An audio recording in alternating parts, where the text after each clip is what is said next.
Welcome back to the First Down Podcast. Now that week one is finished and we're moving on to week two, there are a couple things that are important to discuss. First of which is waivers. Now I will discuss how waivers operate and and some include some general tips on how to best approach waivers.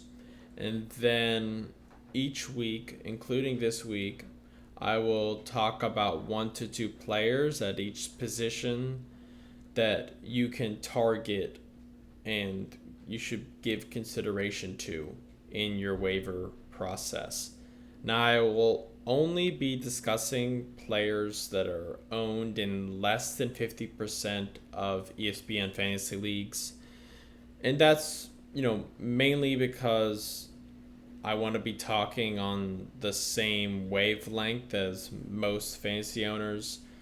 So, if there are players available in your league that are owned in, let's just say, 60% or 80% of ESPN leagues, then you should also give those players consideration. But just for the purposes of the podcast, I will only be discussing players specifically that are owned in less than 50% of ESPN leagues. Now, I apologize for getting this podcast out late. I know many of you have already made your waiver claims for the week, but I think this episode should still provide some guidance for you on players you can target early in the season. Now, I plan to get a podcast out discussing potential waiver additions as I've discussed for the next 2 weeks on Tuesdays. And then after that, I'm still figuring out the schedule of how the episodes will roll out. I also may be live streaming on YouTube this upcoming weekend to answer any lineup questions. We can talk trades or just any other fantasy questions that you may have. So look out for the days and times for that on the Twitter page at the First Down Pod. Now, getting to the interesting material, I want to first talk about waivers. Now, waivers is simply a system to add and drop players from your roster.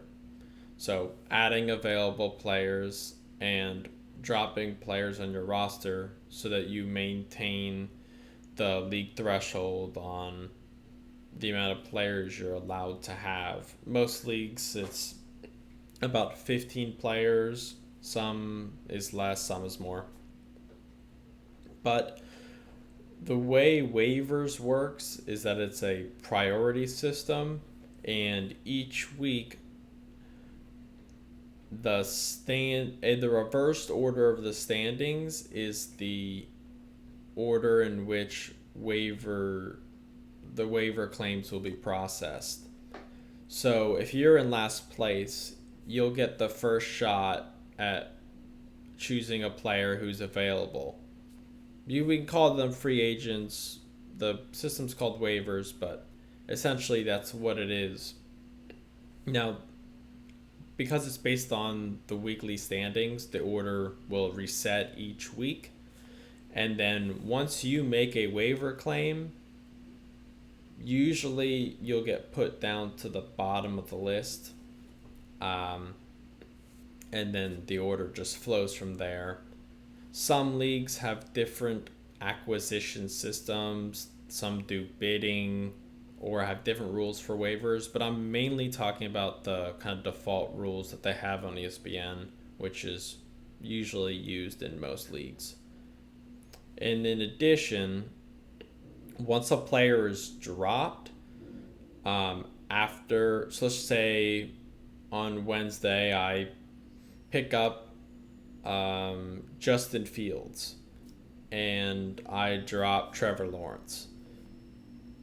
Now, effective Wednesday, Trevor Lawrence usually has to go through a 24-hour waiting period before he becomes available, just to afford people the opportunity to see that the player is now available. So, if you saw on Wednesday morning that Trevor Lawrence is dropped, you can put a waiver claim in Wednesday and you would not be able to potentially get Trevor Lawrence till Thursday, the next day. So that's kind of how it works. And then usually after when the first waiver claims are processed on Wednesday, if there's players that were available before Wednesday and are still available, you can immediately add those players to your roster without any waiting period. Now, just some general tips for waivers, adding and dropping players. First, do not overreact to recent results. Every year, there's big star players that put up a dud week one. I think the biggest case this past week was Aaron Rodgers. I think he had just over a point for a quarterback. So he had a rough game against the Saints, and the entire team did, as well as Aaron Jones, the running back, who was a first-round pick. I think he maybe had 4 or 5 points. But the important thing to know is, first, you should not drop Aaron Rodgers, and second, you definitely should not bench Aaron Rodgers. It's 1 week, there's a long season, and even though, these are the best players at their position, supposedly in fantasy, doesn't mean that they score the most points every week. You're still at this point in the season looking long term, and that's kind of the third point I'll get to in a little bit. So we want to limit, the recency bias that we may be inclined to have, and really look at the overall value of the player.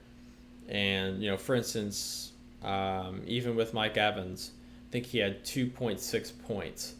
The Buccaneers had a big game against the Cowboys. Both Bucs receivers, Chris Godwin and Antonio Brown, both had big games, and Mike Evans was only left with 2 points. That kind of thing can happen, especially with a player like Mike Evans. Recently, he seems to have very low scoring games, and the next week he'll put up a large game. So that can happen week to week, but you have to play the odds. And the odds are that the better players will eventually score more fantasy points. So you're more likely to be successful if you employ that strategy. Now, number 2, don't blindly follow projections. Now, on ESPN, CBS, wherever your league is hosted, they all have different projections for even the same players. And it's important not to get caught up in that, especially when projections are very close. Maybe a player is projected 10 points and another player is projected 10.5. The fact that there's a difference of 0.5 is not drastic. These numbers are kind of just computed based on some people's projection of what they might score in a given week. So, it's a good guideline. They can be helpful, but don't feel like you always have to start the players with the highest projections and bench the players with the lowest projections. That's not always the case. I think as a general rule, you're better off starting your higher profile, more higher drafted players rather than maybe a lower drafted player that happens to have a good matchup and therefore has a higher projection. So that's always something important to note. And like I mentioned before, at this point of the season, you still want to focus long term. Don't, you know, drop a player because maybe they're playing a really good defense this week and they have a low projection. Maybe it's, I don't know, a player that's playing against the Pittsburgh Steelers defense, and because they're playing such a great defense, they have a lower projection this week. Don't be scared off by that. Just, play the long game, and trust your draft at this point. In maybe 2 to 3 weeks, I would say maybe you can evaluate where you are, but 1 week is just not a good sample size. So stay patient. If you want to pick up a new defense this week, a new kicker, maybe a tight end, I think that's perfectly fine. And if you have an injury, maybe at another position, it's perfectly okay to pick up another player in replace of that. But otherwise, stick to the plan, stick to your draft at this point, and I'm sure it will garner great results down the line. Now, as I said before, I will kind of go through each position, talk about 1 to 2 players. We'll call this the waiver radar for the week. So at quarterback, I have 2 players that I want to discuss. First, Jameis Winston. Now, Winston is rostered in just under 50%, 49.3% of ESPN leagues. And the reason that I really want to focus on Winston is because I think this is astonishing to me, because Winston, he put up 5 passing touchdowns this past week on only 20 passing attempts. Now, he only had 148 yards passing, but again, he only had 20 passing attempts. He even had a little rushing, 6 carries for 37 yards. So Winston, I'm a big fan of Winston. I think he's going to have a great season. Mark my words, I think he's going to be a top 10 fantasy quarterback this season. So being owned in less than 50% of the leagues, I think is borderline ridiculous. I'm looking at quarterbacks ownership in ESPN leagues right now. Baker Mayfield, Trevor Lawrence, Joe Burrow are all owned much more than he is, and I think he will be a better fantasy option than all 3 of those quarterbacks. Just based on his opportunity with the Saints, being with a great coach in Sean Payton, having the weapons in Alvin Kamara and some other receivers that he has there, I think the Saints and Jameis Winston will have a productive season. Now, moving on to Derek Carr. Derek Carr is owned in 16% of leagues. He had 24 fantasy points in week 1. Had 56 passing attempts, which is a lot for a typical game. Typically, proficient quarterbacks have between 35 to 40 passing attempts on average. So 56 is a lot. Now that he also played that game into overtime, so that accounts for that as well. But he had 435 passing yards, 2 touchdowns, and an interception. I like Derek Carr mainly because he has a lot of weapons in Vegas. In tight end, Darren Waller. Receiver, Henry Ruggs is a playmaker. And they have a couple other pieces there as well. And kind of their offensive style, they like to push the ball downfield, and definitely like to utilize their passing attack. So I think Derek Carr, although he may not be the most efficient at times, I think he'll have a lot of opportunities. So, if in a couple weeks, maybe you have a injury to one of your quarterbacks, I think Derek Carr is definitely someone to look out for. Now, with running backs, there was only one running back that stuck out in my mind, and that was Mark Ingram.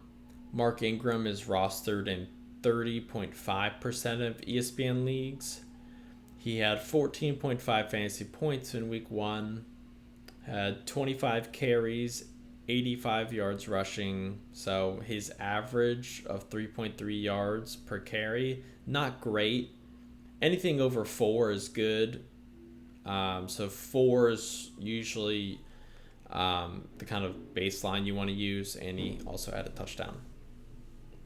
Now, at this point in the season, I'm not too worried about his yardage. I think it's more important to look at, okay, how is this player being utilized in the offense?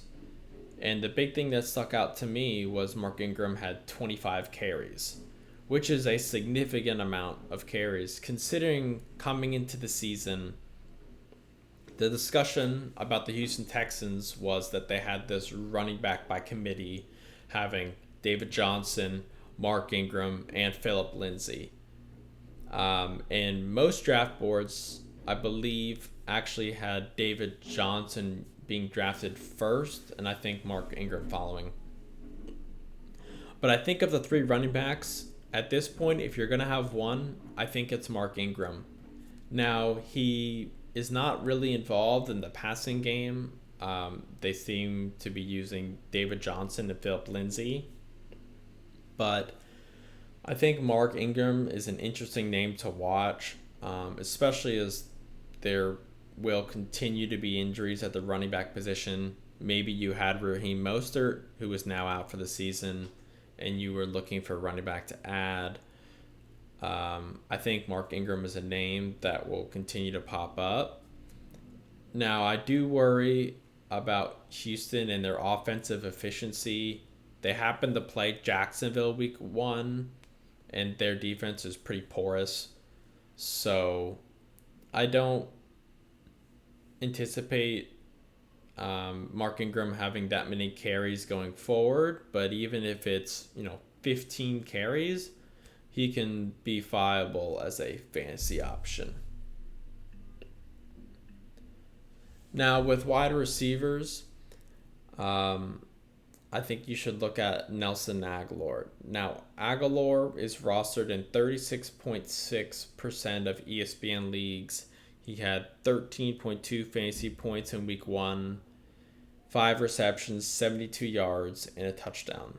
Now, with wide receivers, similar to running backs, I like to look at opportunities that wide receivers have.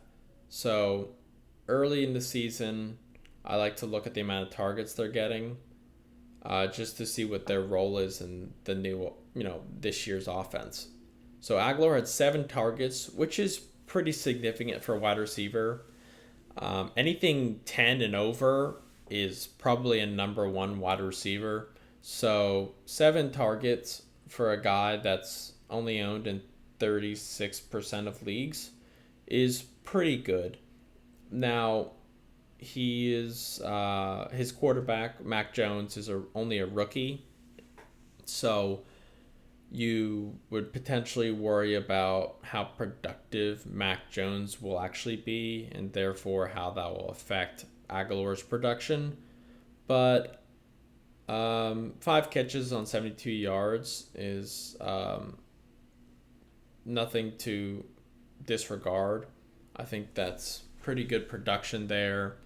He will also be sharing targets with Jacoby Myers, who I believe had 9 targets. So the 2 of them are good names to watch in New England. Now at tight end, one name that's been popping in my mind is Jared Cook. Jared Cook is owned in 43.6% of ESPN leagues. He had just 5.6 fantasy points in week 1. But at the tight end position, 5 points is nothing to scoff at. Basically, because the position is very limited in tight ends that actually produce significant fantasy points. And as you can see in week 1, Travis Kelce, Darren Waller, they're the dudes at the position. Both had over 15 fantasy points, I believe. So after those two, you're really kind of trying to search and find another tight end that can consistently put up 5 to 6 points a week. And I think Jared Cook can be one of those guys. He had 5 receptions on 56 yards, but he also had 8 targets, which I think is pretty significant for the tight end position. And there are other tight ends that are more heavily owned in ESPN leagues that I think Jared Cook would provide more value compared to those tight ends, such as Austin Hooper, Mike Gesicki, Jonnu Smith. At this point, I would take Jared Cook over any of those 3 tight ends. I think in the Charger offense with Justin Herbert, who is really a budding star at this point in his second year, they're going to be passing the ball a lot. Mike Williams and Keenan Allen being the first 2 options. And they have a receiver, Guyton, who they like a lot as well. But Jared Cook is, that 3rd, 4th option that will definitely seem to get his target share. And once in a while, he may roll into the end zone for a fantasy week over 10 points. So definitely a name to keep an eye on. Now for kickers, I have Daniel Carlson. Carlson is rostered in 17.8% of ESPN leagues. He had 11 fantasy points in week 1. He also, 5 of those fantasy points were on a game-tying 55-yard field goal at the end of regulation. So he had a very clutch kick at the end of a great game. The thing that actually confuses me about Carlson is why he's so low owned. Carlson was 3rd in fantasy scoring among kickers last season, and there's really no reason why, given the Raiders' inconsistencies offensively, especially in the red zone. I don't see why Carlson would not continue to have many opportunities kicking field goals. I think there may be a stigma with Vegas that their team is not very good, and I think people shy away from that, but I think Carlson should be owned in every league. Definitely a top 10 kicker in my mind. So if you're looking for a kicker and not sure about yours, Carlson is definitely a name to look at. Now, to end today's episode, I want to talk about the Cardinals defense. Now, the Cardinals are rostered in 23.7% of ESPN leagues. They had 17 fantasy points in week 1, leading all defenses. Now, they had a star performance from their defensive end, Chandler Jones, who had 5 sacks, which in itself is 10 fantasy points for the Cardinals defense. So one player really did a lot for their fantasy scoring, but that doesn't scare me or shy me away from them. I think the Cardinals can be a viable defense for at least the next 2 weeks. They have a favorable upcoming schedule. They play the Minnesota Vikings this week and then the Jacksonville Jaguars the next week. Minnesota has struggled for years with their offensive line. And I think with the Cardinals' strong pass rush, I think they can disrupt the Vikings' offense and accrue some good fantasy points, as well as with Jacksonville, who was a little bit, who struggles even more offensively. So I would say, for the next 2 weeks, definitely look out for the Cardinals defense. And then after that, you can kind of, we'll talk about other defenses to look out for. But really, with defenses, and this kind of goes back to my tips at the beginning, it's good to look long term. So, not only am I going to look at a defense that maybe has a good matchup this week, but maybe if I'm deciding between two or three defenses, and maybe one has a good matchup this week, but then next week they happen to play the Chiefs. But I have another defense that has a decent matchup this week, but they have a string of 3 to 4 games where they're playing offenses that aren't very good, or at least perceived to not be very good. Then you want to target that defense that can possibly be an option for not only 1 week, but maybe 3 to 4 weeks. And that'll really save you in the long run, with not having to worry about to pick up a defense every week and be able to focus your attention on other positions. Generally, if you're playing a defense, some teams that you want to avoid, so offenses that you want to avoid playing against, as I mentioned, the Chiefs are number one on that list. Do not play your defense against the Chiefs. I don't care what defense it is. Do not play them. In addition, the Rams offense is very good. The Bucks, another great offense. The Cowboys, Seahawks, Saints. And I also put the Packers there. They struggled mightily against the Saints, only scoring 3 points. But I honestly think that was a little fluky. I think the Packers will come back this week and in the following weeks with strong offensive performances. So that's what I have for today on the players. Please feel free to subscribe, rate and review the podcast on Apple, Spotify, or Google, whatever is easiest for you. This podcast is now also available on YouTube, so please subscribe there as well, and that would be a huge help. I'd like to mention at the beginning, I will potentially have a live stream this weekend on YouTube, so look for updates on that on the Twitter page.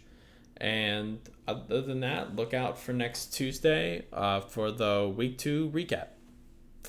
Good luck this week in your fantasy matchups.